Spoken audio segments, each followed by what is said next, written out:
Hallelujah. Good morning. ಮತ್ತೊಂದು ಶ್ರೇಷ್ಠವಾದ ಸಮಯದಲ್ಲಿ ನಮ್ಮ ಕರ್ತನನ್ನು ಆರಾಧಿಸುವುದಕ್ಕಾಗಿ, ಪ್ರಾರ್ಥಿಸಿಕೊಳ್ಳುವುದಕ್ಕಾಗಿ, ಆತನ ವಾಕ್ಯವನ್ನು ಕೇಳುವುದಕ್ಕಾಗಿ, ನಮ್ಮ ಹೃದಯದ ಸ್ಥಿತಿಯನ್ನು ಗ್ರಹಿಸಿಕೊಳ್ಳುವುದಕ್ಕಾಗಿ ಆತನ ಮುಂದೆ ನಮ್ಮ ಹೃದಯವನ್ನು ತೆರೆದು ಕಾದುಕೊಂಡಿರೋಣ. ಹೌದು ಪ್ರಿಯರೇ, ವಾಕ್ಯ ಕೇಳುವಾಗ ಕಿವಿಗಳು ತೆರೆಯಲ್ಪಡಬೇಕು, ಹೃದಯವು ಕೂಡ ತೆರೆಯಲ್ಪಡಬೇಕು. ಅವಾಗಲೇ ಕಿವಿಯಾರೆ ಕೇಳಿರುವ ಸಂದೇಶ ಹೃದಯದೊಳಗೆ ತೂರಿಕೊಂಡು ಪವಿತ್ರಾತ್ಮನ ಕಾರ್ಯಗಳು ನಮ್ಮ ಅವಶ್ಯಕತೆ ತೀರುವ ಹಾಗೆ ಜರುಗುತ್ತವೆ. ಬನ್ನಿ ಒಂದು ಚಿಕ್ಕ ಪ್ರಾರ್ಥನೆ ಮಾಡೋಣ. ಪರಿಶುದ್ಧ ದೇವರೇ, ನಿಮಗೆ ವಂದನೆಗಳು. ಮತ್ತೊಂದು ಸಾರಿ ನಿಮ್ಮ ವಾಕ್ಯಕ್ಕಾಗಿ ಕಾದಿದ್ದೇವೆ, ಮಾತಾಡಿರಿ ಎಂದು ಕ್ರಿಸ್ತನ ನಾಮದಲ್ಲಿ ಬೇಡುತ್ತೇವೆ ತಂದೆಯೇ, ಆಮೇನ್. ಬಹಳ ಸಂತೋಷ ಪ್ರಿಯರೇ, ಹೇಗಿದ್ದೀರಿ? ಸಂತೋಷವಾಗಿದ್ದೀರಾ? ಪ್ರಶಾಂತವಾಗಿ ನಿದ್ರೆ ಮಾಡಿದ್ದೀರಾ?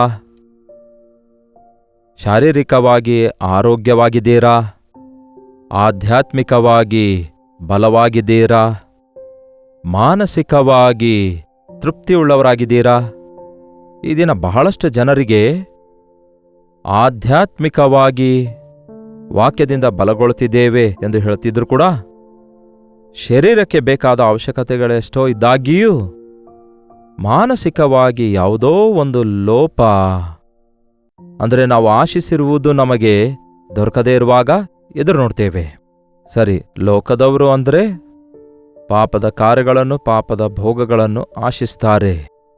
ಆದರೆ ಒಬ್ಬ ವ್ಯಕ್ತಿ ಯೇಸುವನ್ನು ಅಂಗೀಕರಿಸಿದ ನಂತರ, ಯೇಸುವಿನ ಪ್ರೀತಿ ಹಂಚುವುದನ್ನು ಆರಂಭಿಸಿದ ನಂತರ, ಯೇಸುವಿನ ನಾಮದಲ್ಲಿ ಇತರರನ್ನು ಪ್ರೀತಿಸುವುದನ್ನು ಆರಂಭಿಸಿದ ನಂತರ, ಕರ್ತನ ನಾಮದಲ್ಲಿ ಇತರರಿಗೋಸ್ಕರ ತನ್ನನ್ನು ತಾನು ತ್ಯಾಗ ಮಾಡಿಕೊಳ್ಳುವುದನ್ನು ಕಲಿತ ನಂತರ, ಕರ್ತನ ನಿಮಿತ್ತವಾಗಿ ಇತರರಿಗೆ ಸೇವೆ ಮಾಡುವಂಥದ್ದು, ಇತರರಿಗೋಸ್ಕರ ಒಂದು ರೀತಿಯಲ್ಲಿ ಹೇಳಬೇಕಾದ್ರೆ ತ್ಯಾಗ ಮಾಡುವಂಥದ್ದು,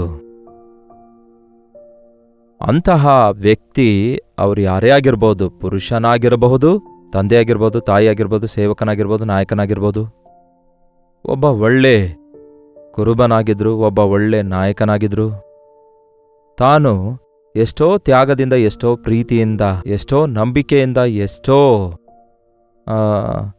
ತನ್ನನ್ನು ತಾನು ಖರ್ಚು ಮಾಡಿಕೊಳ್ಳುವಾಗ, ವ್ಯಯ ಮಾಡಿಕೊಳ್ಳುವಾಗ, ಎದುರಿರುವವರಿಂದ ಅಂದರೆ ಉಪಕಾರ ಹೊಂದಿರುವವರಿಂದ ಕನಿಷ್ಠ ಒಂದು ಥ್ಯಾಂಕ್ಸ್ ಎನ್ನುವಂಥದ್ದನ್ನು ಎದುರು ನೋಡುವುದು ಸರ್ವಸಾಧಾರಣ, ಹೌದಲ್ಲವೇ?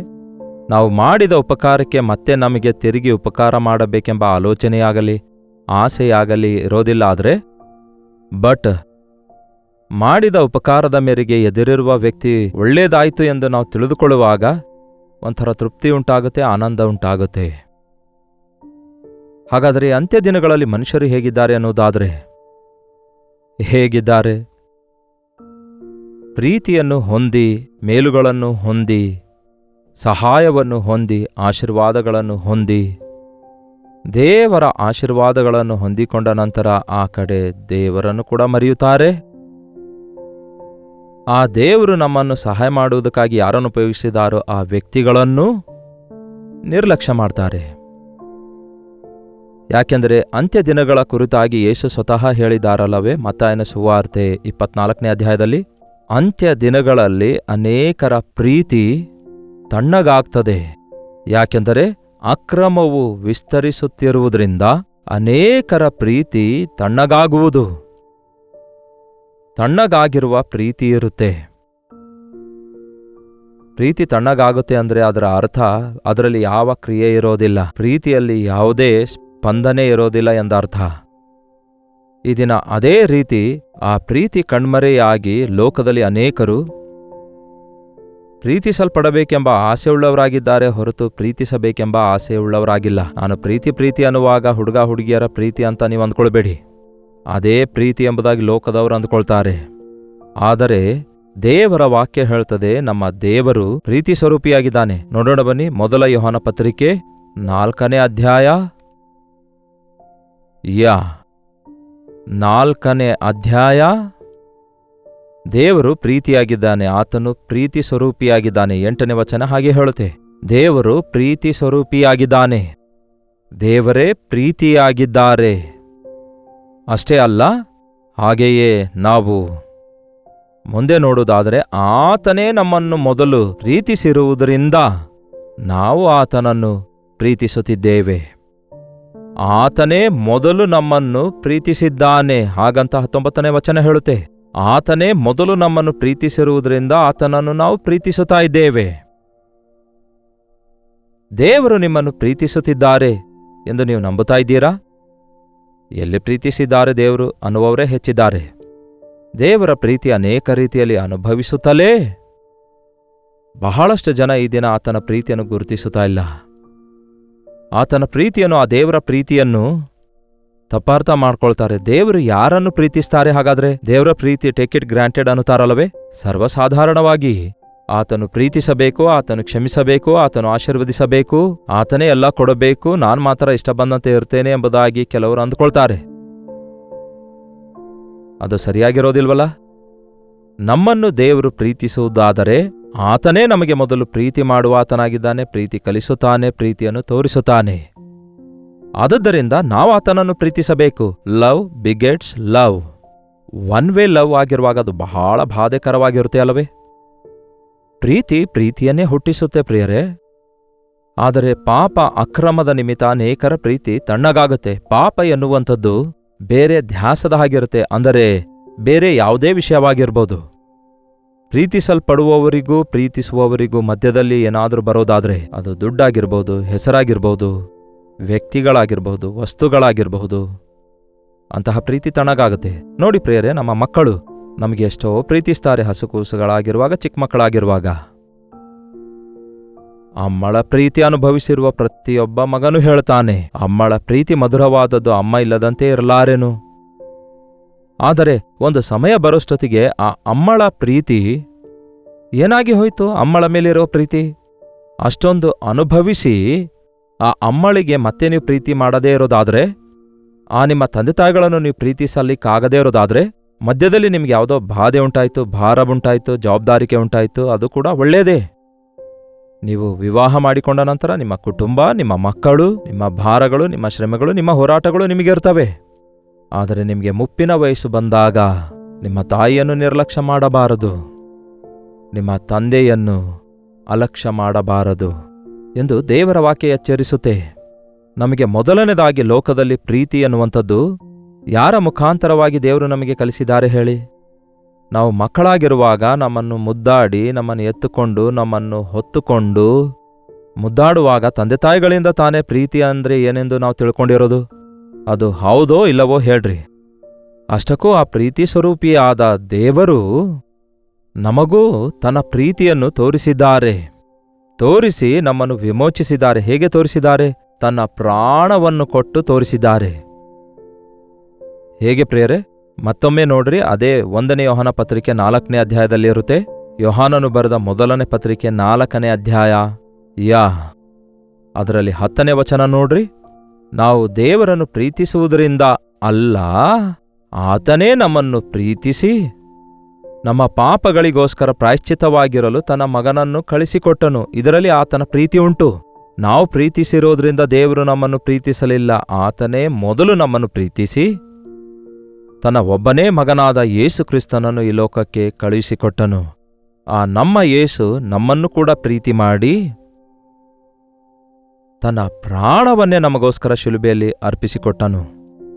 ಅಷ್ಟಕ್ಕೂ ಯೇಸು ಕ್ರಿಸ್ತನು ಈ ಲೋಕಕ್ಕೆ ಬಂದಾಗ ಅಷ್ಟೊಂದು ಪ್ರೀತಿ ತೋರಿಸಿ, ಅಷ್ಟೊಂದು ಸ್ವಸ್ಥತೆಗಳನ್ನು ಮಾಡಿ, ಅಷ್ಟೊಂದು ಉಪಕಾರಗಳನ್ನು ಮಾಡಿ, ಎಲ್ಲರ ಹಸುವೆಯನ್ನು ತೀರಿಸಿ, ಅಷ್ಟೊಂದು ಅದ್ಭುತಗಳನ್ನು ಮಾಡಿ, ಅಷ್ಟೊಂದು ನೀತಿ ಬೋಧನೆಗಳನ್ನು ಮಾಡಿ, ಅವಶ್ಯಕವಿರುವ ಪ್ರತಿ ಮನುಷ್ಯನಿಗೆ ತನ್ನ ಪ್ರೀತಿಯ ಮಾತುಗಳನ್ನಾಡಿ ಆಧರಿಸಿ, ಸಂತೈಸಿ ಆಧರಿಸಿದಾಗ ಎಷ್ಟು ಜನರು ನಿಜವಾಗ್ಲೂ ಯೇಸುವನ್ನು ತಿರುಗಿ ಪ್ರೀತಿಸಿದರು, ಘನಪಡಿಸಿದ್ರು, ಪ್ರತಿಫಲ ನೋಡಿದ್ರು. ಆ ದಿನವೂ ಅಷ್ಟೇ, ಈ ದಿನವೂ ಅಷ್ಟೇ. ನಾವು ಕೂಡ ಹೇಳ್ತೇವೆ, ಎಷ್ಟೋ ಹೆಚ್ಚಾಗಿ ದೇವರು ನನ್ನನ್ನು ಪ್ರೀತಿಸಿದ್ದಾರೆ ಎಂಬುದಾಗಿ. ದೇವರು ನನಗೆ ಅದನ್ನು ಕೊಟ್ಟರು, ಇದನ್ನು ಕೊಟ್ಟರು, ನನ್ನನ್ನು ಕ್ಷಮಿಸಿದ್ರು, ನನ್ನನ್ನು ಕೇಡಿನಿಂದ ತಪ್ಪಿಸಿದ್ರು, ಅಪಾಯದಿಂದ ತಪ್ಪಿಸಿದ್ರು ಎಂದು ಸಾಕ್ಷಿ ಹೇಳಿ ಅಷ್ಟಕ್ಕೆ ಫುಲ್ ಸ್ಟಾಪ್ ಹಾಕ್ತಾರೆ ಹೊರತು, ಕ್ರಿಸ್ತನ ಪ್ರೀತಿ ನಮ್ಮ ಪ್ರೀತಿ ಅಂತದಲ್ಲ, ಆರಿ ಹೋಗುವಂಥದ್ದಲ್ಲ, ನಿಂತು ಹೋಗುವಂಥದ್ದಲ್ಲ. ಆ ಕಲ್ವರಿ ಶಿಲುಬೆಯಿಂದ ಸುರಿಯುವ ಪ್ರೀತಿಯ ಪ್ರವಾಹ ಯಾರೂ ನಿಲ್ಲಿಸ್ಲಿಕ್ಕಾಗಲ್ಲ. ಅದನ್ನು ನೀವು ಹೊಂದಿಕೊಂಡ್ರೂ ಹೊಂದಿಕೊಳ್ಳದಿದ್ದರೂ, ನೀವು ಪ್ರತಿಫಲವನ್ನು ಗುರುತಿಸಿದರೂ ಗುರುತಿಸದೇ ಇದ್ದರೂ, ಅದರ ವಿಷಯದಲ್ಲಿ ನಿಮಗೆ ಮೆಚ್ಚಿಕೆಯಾದರೂ ಮೆಚ್ಚಿಕೆ ಆಗದಿದ್ದರೂ, ನೀವು ಅಂಗೀಕರಿಸಿದರೂ ಅಂಗೀಕರಿಸದೇ ಇದ್ದರೂ, ನೀವು ಒಪ್ಪಿಕೊಂಡರೂ ಒಪ್ಪಿಕೊಳ್ಳದಿದ್ದರೂ ಆತನು ಪ್ರೀತಿ ತೋರಿಸುತ್ತಲೇ ಇರ್ತಾನೆ. ಆತನ ಪ್ರೀತಿ ಉಕ್ಕಿ ಹರಿಯುತ್ತಲೇ ಇರುತ್ತೆ. ನೀವು ರಿಜೆಕ್ಟ್ ಮಾಡಿರುವುದಕ್ಕಾಗಿಯೋ, ವ್ಯತಿರೇಕಿಸಿರುವುದಕ್ಕಾಗಿಯೋ, ನೀವು ಬೇಡ ಅಂದಿದ್ದಕ್ಕಾಗಿಯೋ, ಬಿಟ್ಟುಬಿಟ್ಟಿದ್ದಕ್ಕಾಗಿಯೋ ಆತನು ನಿಲ್ಲಿಸುವಾತನಲ್ಲ ತನ್ನ ಪ್ರೀತಿ. ಸಾಧಾರಣವಾಗಿ ನಾವು ಪ್ರೀತಿ ಮಾಡುವವರು ನಮ್ಮನ್ನು ಪ್ರೀತಿ ಮಾಡದಿದ್ದರೆ ನಾವು ನಿಲ್ಲಿಸಿಬಿಡ್ತೇವೆ. ಅದು ಲೋಕದ ಪ್ರೀತಿಯಾಗಿದೆ. ನಿಮ್ಮನ್ನು ಪ್ರೀತಿಸುವವರನ್ನೇ ಪ್ರೀತಿಸ್ತೀರಿ, ಅದು ಲೌಕಿಕ ಪ್ರೀತಿ. ಆದರೆ ದ್ವೇಷಿಸುವವರನ್ನು ಪ್ರೀತಿಸುವ ಪ್ರೀತಿ, ನಿರ್ಲಕ್ಷಿಸುವವರನ್ನು ಪ್ರೀತಿಸುವ ಪ್ರೀತಿ, ಅಲಕ್ಷಿಸುವವರನ್ನು ಪ್ರೀತಿಸುವ ಪ್ರೀತಿ, ಆರದ ಪ್ರೀತಿ, ನಿಲ್ಲದ ಪ್ರೀತಿ, ನಿಸ್ವಾರ್ಥದ ಪ್ರೀತಿ. ಪ್ರೀತಿ ಬಗ್ಗೆ ಎಷ್ಟೋ ಹಾಡುಗಳಿವೆ ಅಲ್ಲವೇ? ಆ ಯೇಸುವಿನ ಪ್ರೀತಿ ನಿಮ್ಮ ಜೀವಿತ ಕಾಲದಲ್ಲಿ ನೀವು ಎಷ್ಟು ಹೊಂದಿಕೊಳ್ತಾ ಇದ್ದೀರಿ ಎಂದು ಗುರುತಿಸುವುದಾದರೆ, ಆ ಯೇಸುವಿನ ಮುಂದೆ ಸಾಷ್ಟಾಂಗವಾಗಿ ಅಡ್ಡಬಿದ್ದು ಆತನನ್ನು ಆರಾಧಿಸುವವರಾಗಿರ್ತೀರಿ. ಪ್ರೀತಿ ವ್ಯಯ ಮಾಡಿಕೊಳ್ಳುತ್ತೆ. ಒಬ್ಬ ನಿಜವಾದ ತಂದೆ ಅಂದರೆ ಕ್ರಿಸ್ತನನ್ನು ಅರಿತಿರುವ ತಂದೆ ತಾಯಿಗಳು ಮಕ್ಕಳನ್ನು ಪ್ರೀತಿಸ್ತಾರೆ. ಹಾಗೆ ಕ್ರಿಸ್ತನನ್ನು ಅರಿತಿರುವ ಮಕ್ಕಳು ತಂದೆ ತಾಯಿಗಳನ್ನು ಪ್ರೀತಿಸ್ತಾರೆ. ಕ್ರಿಸ್ತನ ಹೆಜ್ಜೆಯ ಜಾಡಿಯಲ್ಲಿ ನಡೆಯುವಂತಹ ದೇವರ ಸೇವಕನು ದೇವರು ತನಗೆ ಒಪ್ಪಿಸಿಕೊಟ್ಟಿರುವ ಆತ್ಮಗಳನ್ನು ಪ್ರೀತಿಸ್ತಾನೆ. ಕ್ರಿಸ್ತನ ಪ್ರೀತಿಯಿಂದ ಪ್ರೀತಿಸುತ್ತಾನೆ. ಅವರ ಬಳಿಯಿಂದ ಏನೋ ಆಶಿಸಿದ್ದಕ್ಕಾಗಿ ಅಲ್ಲ, ಅವರ ಹೊಗಳಿಕೆಗಾಗಿ ಅಲ್ಲ, ಅವರ ಆದಾಯಕ್ಕಾಗಿ ಅಲ್ಲ. ಪೌಲನು ಹೇಳಿದ್ದಾನೆ ನೋಡಿ, ಒಮ್ಮೆ ನೋಡೋಣ ಬನ್ನಿ. ಕೊರಿಂಥದವರಿಗೆ ಬರೆದ 2ನೇ ಪತ್ರಿಕೆ 12ನೇ ಅಧ್ಯಾಯ ವಚನ 14ರಿಂದ. ಇಗೋ, ನಾನು ನಿಮ್ಮ ಬಳಿಗೆ ಬರುವುದಕ್ಕೆ ಸಿದ್ಧವಾಗಿರುವುದು ಇದು 3ನೇ ಸಾರಿ ಮತ್ತು ನಿಮಗೆ ಭಾರವಾಗಿರುವುದಿಲ್ಲ.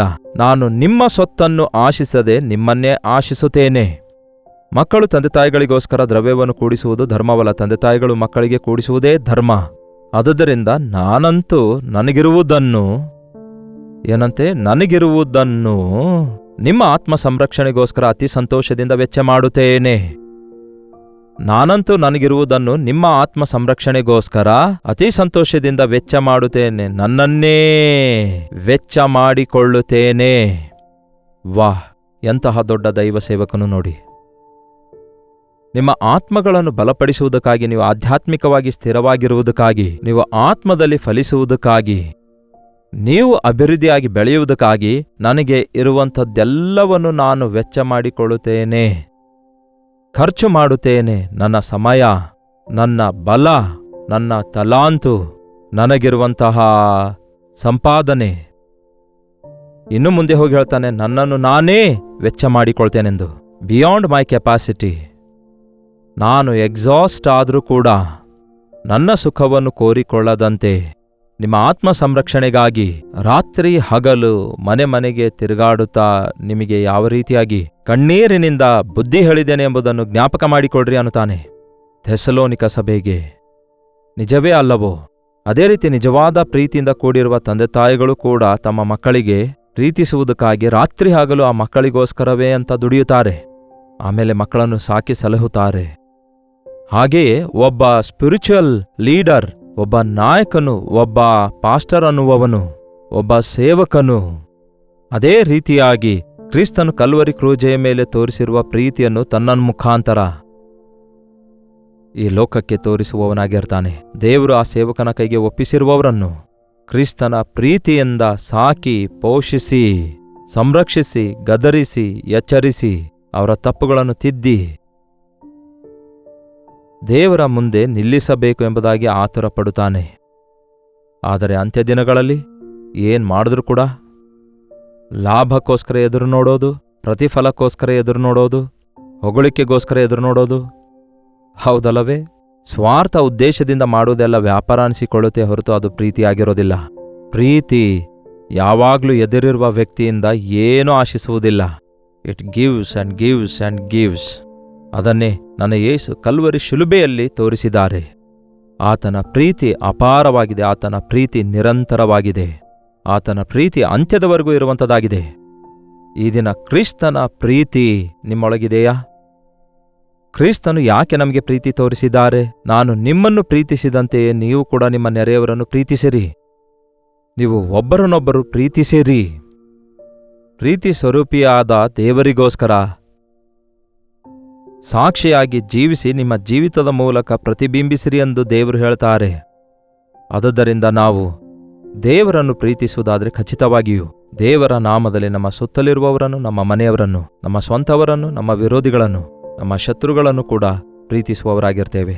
ಆ ಸ್ಥಾನಕ್ಕೆ ನೀವು ಸೇರುವಾಗಲೇ ಆಧ್ಯಾತ್ಮಿಕ ಪರಿಪಕ್ವತೆಗೆ ನೀವು ಬೆಳೆಯುತ್ತಾ ಇದ್ದೀರಿ ಎಂಬುದಾಗಿ ಅರ್ಥವಾಗುತ್ತೆ. ಎಷ್ಟೇ ಇದ್ರೂ, ಎಷ್ಟೇ ಸಾಧಿಸಿದ್ರೂ ಪ್ರೀತಿ ಇಲ್ಲದಿದ್ದರೆ ಅದು ವ್ಯರ್ಥ.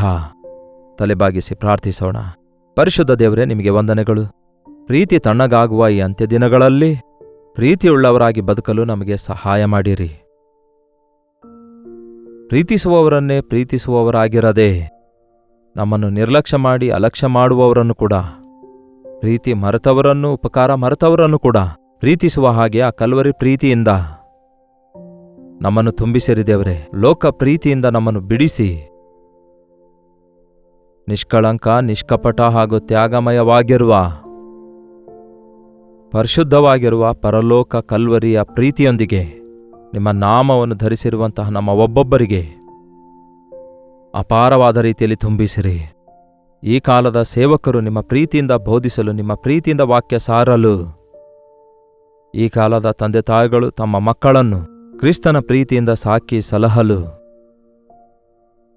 ಈ ಕಾಲದ ವಿಶ್ವಾಸಿಗಳು ಪ್ರೀತಿಗೆ ಕಟ್ಟುಪಾಡಾಗಿ ಪ್ರೀತಿಯಿಂದಲೇ ಅದ್ಭುತ ಮಹತ್ಕಾರ್ಯಗಳನ್ನು ಸಾಧಿಸಬಲ್ಲರು ಎಂದು ನಂಬಿ, ದುಡ್ಡಿನಿಂದ ಮಾಡದೇ ಇರುವ ಕಾರ್ಯಗಳನ್ನು ಪ್ರೀತಿಯಿಂದ ಸಾಧಿಸಬಲ್ಲೆವೆಂದು ಗುರುತಿಸಿ, ಕ್ರಿಸ್ತನ ಪ್ರೀತಿಯಿಂದ ನಮ್ಮನ್ನು ನಾವು ವೆಚ್ಚ ಮಾಡಿಕೊಳ್ಳುವಂತೆ, ಇತರರಿಗೋಸ್ಕರ ತ್ಯಾಗ ಮಾಡಿಕೊಳ್ಳುವಂತೆ ಕಲಿಸಿಕೊಡಿರಿ ಎಂದು, ಆಧ್ಯಾತ್ಮಿಕ ಸ್ಥಿತಿಯಲ್ಲಿ ಉನ್ನತ ಶ್ರೇಣಿಗೆ ನಮ್ಮನ್ನು ಮೇಲೆ ಕೆತ್ತಿರಿ ಎಂದು ಕ್ರಿಸ್ತನ ನಾಮದಲ್ಲಿ ಬೇಡುತ್ತೇವೆ ತಂದೆಯೇ, ಆಮೇನ್.